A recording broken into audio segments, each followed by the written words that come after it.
Pompeo here, speaking from the Hudson Institute's China Center. During my 1,000 days at the State Department, we woke the free world up to the China challenge.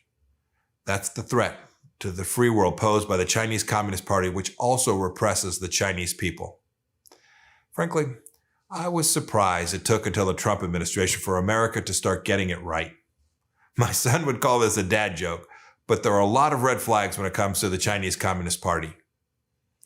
I think it took so long for us to wake up to that because Americans are an optimistic people. Maybe we're naive too. America wanted friendship with China, and the relationship between our two countries is older than the CCP itself. Long before Richard Nixon's trip to Beijing in 1972, Honest Abe sent an ambassador named Anson Burlingame to China in 1861. Burlingame was beloved on both sides of the Pacific. During the Trump administration, we had a lot of treats about Little Rocket Man and Big Buttons and Fire and Fury. But we did that. We did that because we wanted to deter aggression. And we knew that regimes like the Chinese Communist Party are the aggressors. The CCP steals American jobs and hundreds of millions of dollars every year. It spreads propaganda and lies that demonize America. It spies on us through TikTok, Huawei, and other tech. Indeed, it's undertaken the largest peacetime military buildup in history. It tried to cover up the COVID-19 pandemic. America obviously isn't the aggressor. The Chinese Communist Party is also bullying Australians, Canadians, Czechs, Indians, the Japanese people, the Taiwanese people, and any person who posts a picture of Winnie the Pooh on WeChat.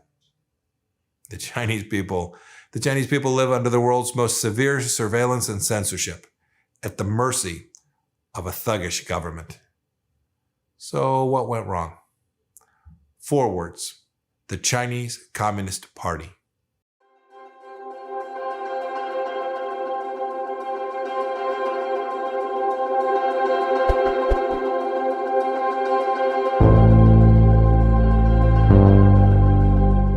Hello, Mike Pompeo here, speaking from the Hudson Institute's China Center. Today, I want to talk about an idea that resonates with Americans and with the Chinese people. Freedom and democracy are indeed universal values. One of my predecessors as Secretary of State, John Quincy Adams, said it well. He said, quote, "The truths of the Declaration of Independence are not limited by time or place. And while they may be subdued, they can never be suppressed. They are truths at Constantinople and Peking, and Charleston and at Philadelphia." Constantinople is now Istanbul, and Peking is now Beijing, but the truths still hold. And there's a figure from history who shows us how universal freedom and democracy really are, the Chinese scholar P.S. Chang. Chang adopted Mulan for the stage. He came to the United States on a scholarship and was one of the best students at Columbia University. Chang helped write the Universal Declaration of Human Rights after World War II. His contributions showed that ideals like life, liberty, and security are cherished in China too. That's why brave Chinese students demonstrated as part of the May 4th movement, and again at Tiananmen Square in 1989.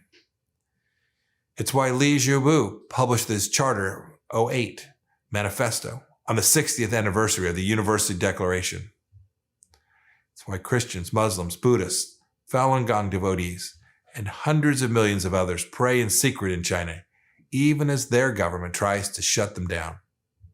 And every day, the amazing people of the sovereign, democratic country of Taiwan remind us what a free Chinese people can accomplish if they are simply given the chance.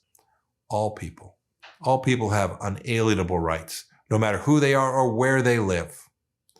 Today, the CCP may subdue and suppress, but these things are still true.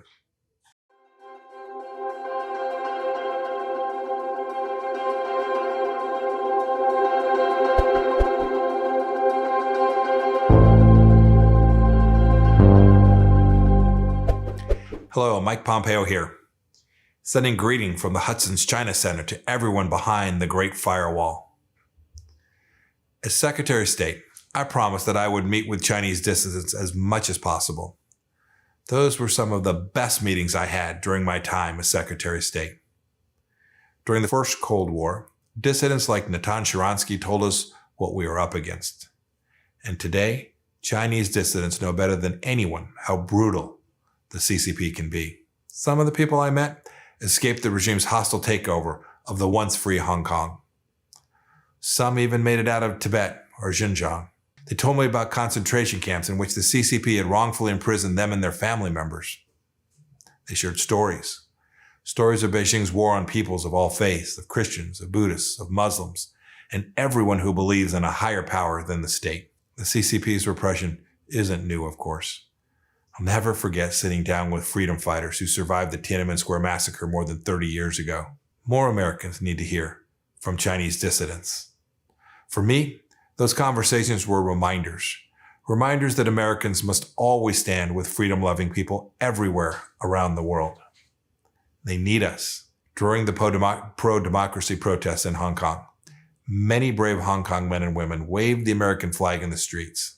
They sang our national anthem. They knew they saw something special in America, and they reminded us of some old truths, that freedom and democracy are indeed universal values, and that they're worth fighting for.